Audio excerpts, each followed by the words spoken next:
بخاری و مسلم کی حدیث میں ہے کہ کسی نے آ کر رسول اللہ صلی اللہ علیہ وآلہ وسلم کی خدمت میں عرض کیا کہ میرے بھائی کا پیٹ چھوٹ گیا ہے۔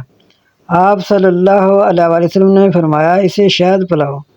وہ گیا، شہد دیا، پھر آیا اور کہا حضور اسے تو اور بیماری اور بڑھ گئی۔ آپ صلی اللہ علیہ وآلہ وسلم نے فرمایا جا اور شہد پلا۔ اس نے جا کر پھر پلایا، پھر حاضر ہو کر یہی عرض کیا کہ دست اور بڑھ گئی۔ آپ صلی اللہ علیہ وسلم نے فرمایا خدا تعالیٰ سچا ہے اور تیرے بھائی کا پیٹ جھوٹا ہے، پھر جا، پھر شہد دے۔ تیسری مرتبہ شہد سے بفضل خدا اللہ تعالیٰ سے شفا حاصل ہو گئی۔ بعض طبیبوں نے کہا ممکن ہے کہ اس کے پیٹ میں فضلے کی زیادتی ہو، شہد نے اپنی گرمی کی وجہ سے اس کی تحلیل کر دی، فضلہ خارج ہونا شروع ہوا اور دست بڑھ گئی۔ راوی نے اسے مرض کا بڑھ جانا سمجھا، حضور صلی اللہ علیہ وسلم سے شکایت کی۔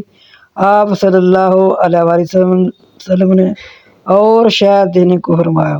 اس سے اور زور سے فضلہ خارج ہونا شروع ہوا، پھر شہد دیا اور پیٹ صاف ہو گیا،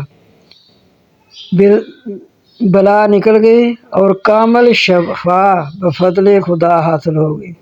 حضور صلی اللہ علیہ وسلم کی بات جو با اشارہ خدا بندی تھی پوری ہو گئی۔